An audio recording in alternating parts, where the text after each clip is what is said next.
Ada lagi bedanya. Ada Quran, Quran semua, ayat semua. Itu namanya mushaf.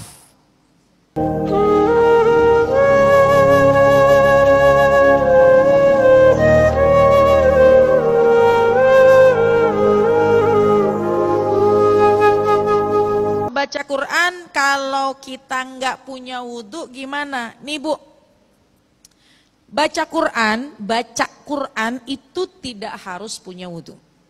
Megangnya yang punya wudhu. La yamassuhu ilal mutahharun.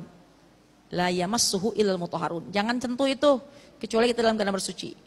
Bacanya ibu misalkan nih nggak punya wudhu. Ada orang baca Yasin, ikut baca Yasin nggak apa-apa. Tapi oke. Bacanya nih baca dulu ya. Baca kita nggak pegang apa-apa, nggak pegang Quran wala HP, nggak pegang apa-apa. Oke. Bacanya aja, nggak punya wudhu ya nggak apa-apa, ikutan aja. Nah, lalu bagaimana ketika kita megang HP, megang Quran? Ibu, handphone kalau aplikasi Qurannya tertutup, maka dia jadi HP. Ibu punya aplikasi Quran di dalam HP ibu, tapi kalau aplikasinya tertutup, maka ini jadi handphone. Ibu mau bawa ke kamar mandi, ya nggak apa-apa. Meskipun di dalam handphone itu ada aplikasi Quran, ibu bawa ke kamar mandi, artinya kalau kita pergi ke toilet, lagi di jalan, ada di dalam tas, itu nggak apa-apa karena nggak kebuka.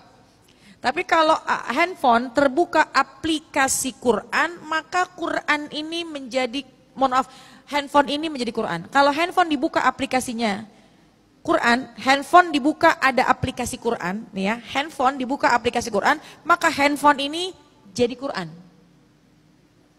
Sama seperti Quran yang asli. Ada lagi bedanya. Ada Quran semua, ayat semua.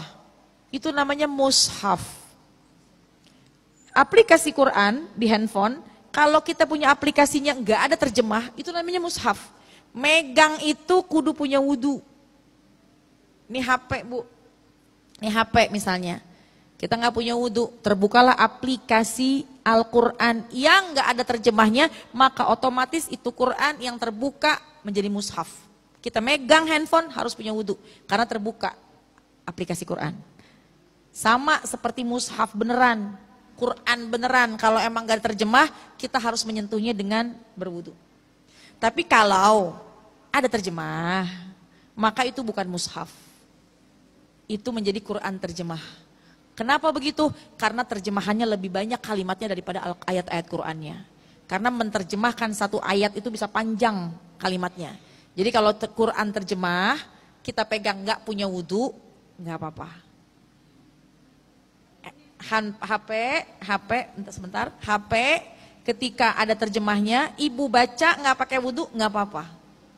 Tapi jangan menyentuh ayat-ayatnya. Kalau men-scroll jangan menyentuh ayatnya.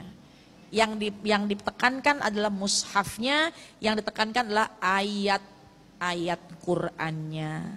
Lihat Qur'annya ada terjemah apa enggak? Kalau enggak ada terjemah, semua murni ayat namanya mushaf. Baik di mushaf, baik di Qur'an beneran maupun di HP. HP terbuka enggak terjemah jadi mushaf. Kita harus punya wudhu.